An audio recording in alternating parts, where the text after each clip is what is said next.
కక్ష ఉంటే నాపై చూపండి, ప్రజలకు మేలు చేసే పనులు అడ్డుకోవద్దు, మోదీ చేస్తే గొప్ప, మేము చేస్తే తప్ప, మూసి నిర్వాసితుల జీవితాల్లో వెలుగులు రావద్దా, భవిష్యత్తును కాపాడుకునేందుకు హైడ్రా, చెరువులను ఆక్రమిస్తే ఉపేక్షించం, వారసత్వ సంపదను కాపాడుకుందాం, నగరాన్ని పునరుద్ధరించుకుందాం. హైడ్రా పోలీస్ స్టేషన్ ప్రారంభోత్సవంలో ముఖ్యమంత్రి రేవంత్ రెడ్డి.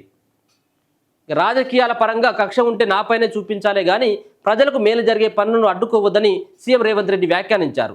గుజరాత్లో అక్కడి ప్రభుత్వం సబర్మతి నదిని, ఢిల్లీలో సర్కారు యమునా నదిని, ఉత్తరప్రదేశ్లో యోగి ప్రభుత్వం గంగా నదిని ప్రక్షాళన చేసుకుంటే గొప్ప, తెలంగాణ సర్కారు మూసీ నదిని ప్రక్షాళన చేసుకుంటే తప్ప అని ప్రశ్నించారు. మోదీ చేస్తే గొప్పెట్లవుతుంది, తెలంగాణ సర్కారు చేస్తే తప్పెట్లవుతుందో మూసీ ప్రక్షాళనను వ్యతిరేకిస్తున్న వారు చెప్పాలని డిమాండ్ చేశారు. ప్రభుత్వ ఆస్తులైన చెరువులు, కుంటలు, నాలాలను పరిరక్షిస్తున్న హైడ్రాకు ప్రత్యేకంగా ఏర్పాటు చేసిన పోలీస్ స్టేషన్ను, వెబ్సైట్ను సీఎం రేవంత్ నిన్న ప్రారంభించడం జరిగింది. ప్రారంభిస్తూ దాంట్లో మరి మిగతా సంబంధించిన రాష్ట్రాలు చేసుకుంటే తప్పు లేనప్పుడు మరి మేము చేసుకుంటే తప్పెందుకు, నన్ను పదే పదే విమర్శించడం ఎందుకు, ఒకవేళ కనుక నా పైన కక్ష ఉంటే నా పైన చూపండి అని చెప్పేసి ఆయన వ్యాఖ్యలు చేయడం జరిగింది. నిన్న ఆ సంబంధించినటువంటి పోలీస్ స్టేషన్ కూడా ప్రారంభించారు.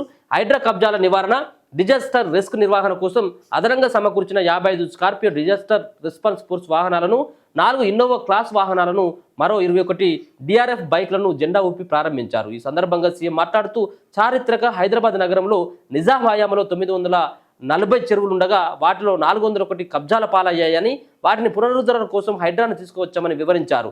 ఆక్రమణలకు ప్రోత్సహించేవారు, మూసీ ప్రక్షాళనను వ్యతిరేకించేవారు నేడు హైడ్రా చర్యలపై దుష్ప్రచారం చేస్తున్నారని విమర్శించారు. ఇలాంటి వారికి హైడ్రా అంటేనే భయం పట్టుకుంటుందని అన్నారు.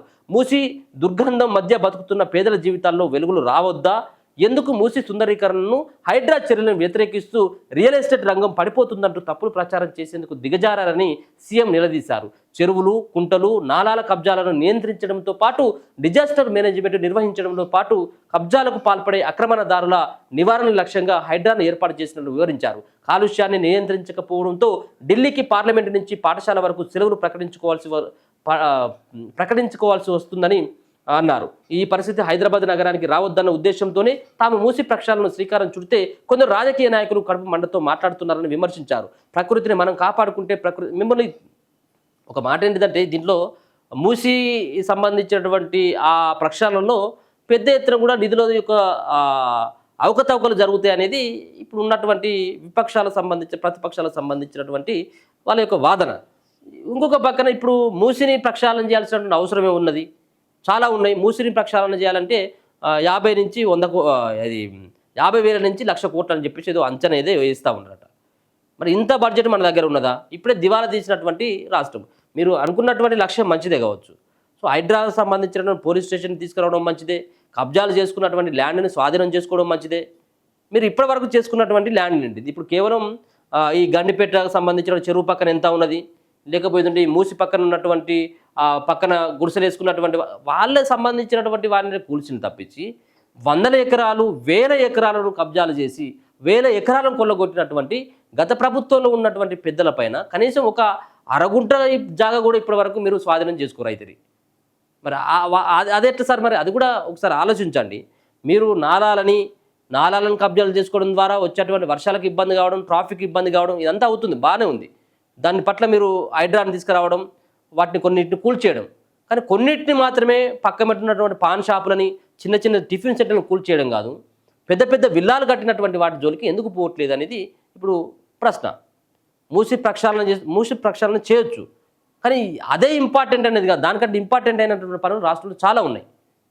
వాటిపైన దృష్టి పెట్టండి. మూసి ప్రక్షాళన ఎందుకు? ఇప్పుడు దాంతో అక్కడ ఉన్నటువంటి వందలాదిగా మూసి సంబంధించినటువంటి ప్రాంతంలో ఉన్నటువంటి వందలాది మంది ప్రజలు ఎక్కడ కూడా ఎవరు చచ్చిపోలేదు ఇప్పటివరకు.